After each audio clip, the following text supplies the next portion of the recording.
Okay, well, this week's premieres of Nickelodeon episodes was advertised as a night of the hottest premieres ever. Now that was a bold statement. It had something to live up to, and wow, did it. Uh, it was the best iCarly ever, which hopefully this means iCarly will go out at the height of its greatness. So they start off saying that they're trying to make iCarly more educational. It reminded me when I was watching a show on the history of the Bozo Show, uh, that they, in its latter years, they were adding educational elements to it due to FCC regulations. Just the thought that came across my mind. So they had an Einstein on the show. I wonder if the guy playing Einstein was the same guy who played Einstein on the Page at PCA episode of Zoe 101. So there's the explosion, which reminds you of none other than Quinn. The spirit of Zoe 101 lives on. So there's the part where Spencer's wearing Carly's robe. That was the first laugh. And then you get signs that Creddy is in the making. Yes, I knew it. I told you so. Then they open a restaurant in the basement, which reminds you of the Coffee Cot Band episode of Zoe 101, where they open the secret coffee shop. And then Sam gets her share of the money. Does the IRS know about that? I'm sure that money is taxable.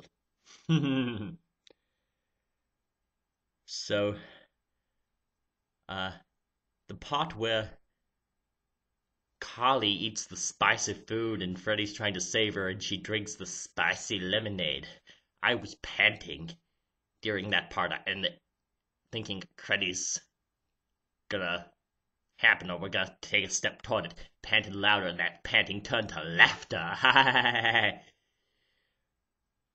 The show was only half over and it was already the greatest iCarly episode ever.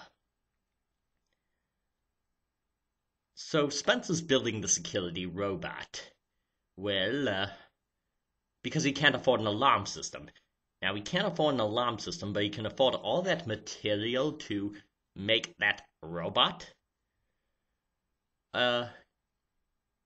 Considering they live in an apartment that they rent, you would think the landlord might provide that security system.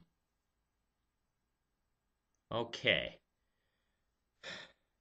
So, when the robot is shooting at Carly and Freddy and Spencer, and they leap over the counter in slow motion. Oh, that was just the awesome. Well done on that. The butter sock, yes. Becoming an iCarly tradition. And now we finally see it in use. And then we have Principal Franklin eating at the restaurant.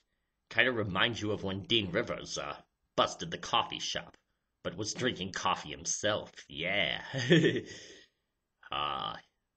That's just the beginning of the spirit of Zoe lives on.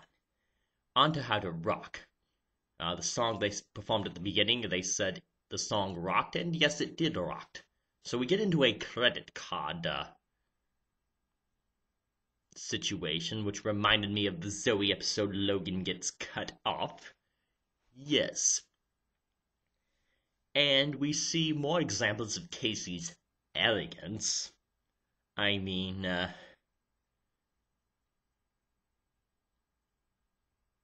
she won't work at a smoothie shop for less than $50 an hour.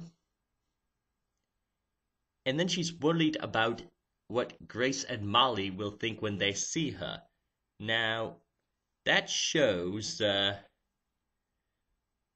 where Casey's true loyalties lie. Even though the Puffs have disowned her and she's bitter at the Puffs, she's still a Puff at heart. She wants to become leader of the Puffs once again.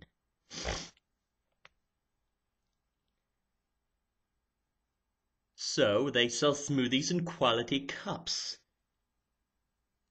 Yeah, I remember that from Zoe. Cups with a K. Well, it ends with Casey sacrificing her dignity even more by wearing the apple suit or whatever it was. And then you've got the guy singing around the mall, saying he works for somewhere. And that's when the security guard gives him a pass until he finds out that no such milkshake shop exists in the store. Now, if the security guard works in the mall, you would think he would know every store in that mall by name. I don't know.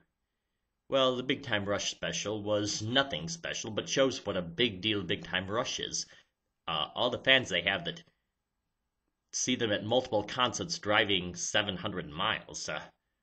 Yeah, they're the big deal. And I just hope season 3 will be better. This might be an indication that it will. I've been feeling pessimistic about it, but maybe I will be impressed. Okay. Till next week.